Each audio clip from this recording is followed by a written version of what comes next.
Sa ibang balita, 3 ang patay sa pagtaob ng isang bangka sa kagsagsaga ng superbagyong Nando sa Cagayan. Nag-iwan din ng matinding pinsala ang hangin at ulang dala ng bagyo sa ilang bahay at pananim. Nakatutok si Nico Wahe. Tumambad ang maraming wasak na kabahayan sa Calayan, Cagayan ngayong araw. Nabuwal naman sa lakas ng hangin ng ilang punong kahoy. Dahilan para di madaanan ng ilang kalsada. Ang mga pananim, maging mga bangkang pangisda, walang takas sa hagupit ng bagyo. Sa Santa Ana, Cagayan, marami sa mga residente ang nagsimula na maglinis ng mga iniwan ng bagyo. May mga nagkumpunin na rin ang kanilang mga nasirang bahay. Si Aling Leilani, hindi raw malilimutan ang naranasan sa bagyong Nando. Grabe po nanginginig po ako. Yung hangin po parang gusto niyang aunin yung bahay ko po. Ang lakas nga. Natatakot pa kaming lumabas. Nasira ang kanyang bahay kahit pa itinali na niya ng lubid ang kanyang bubong. Hindi ko alam kung saan ako kukuha ng pangkan ko po. Panggastos ko yung bahay ko po. Sa kasagsagan naman ng hagupit ng superbagyong Nando kahapon, isang fishing vessel ang tumaob. Sakay nito ang 13 crew na pumailalim sa bangka. 3 ang kumpirmadong patay ayon sa Philippine Coast Guard. 6 ang nakaligtas habang 4 pang pinaghahanap. Ayon sa PCG, nakadaong ang fishing vessel sa Santa Ana bago ang bagyo. Natamaan po sila ng malakas na hangin. Yun po yung rason bakit po sila tumaob. Nakatali naman daw ang fishing vessel, pero sobrang lakas ng alon at hangin.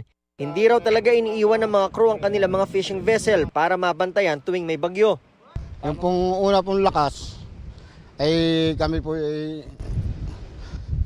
nasa loob po.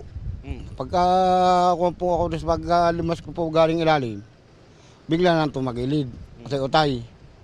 Pagkatagilid yun, dumaritso na yung pagka siya. Ay kami hiwalay-walay na.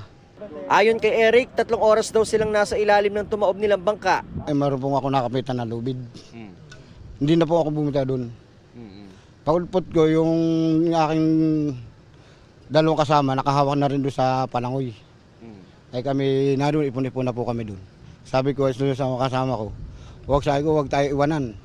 Tayong 3. At dahil ay tayo na lang ang mga dito, liligtasin na lang natin sarili natin. Pagkataob ng fishing vessel, marami sa mga crew ang pumunta sa engine room ng bangka para doon subukan makaligtas. Ilan nga sa mga namatay ay doon natagpuan. Ang mga nakaligtas doon din pumunta at na magkaroon ng tsansa, sumampa sa bangkang ito na kanilang katabi noong kasagsagan ng Super Typhoon Nando. Isa si Mang Ronaldo sa natagpuan sa engine room at doon na natili hanggang ma-rescue. Doon kami nahigop kami ng tubig papunta rin sa makina. Tapos paano kayo nakalabas, sir? May ilaw, yung flashlight.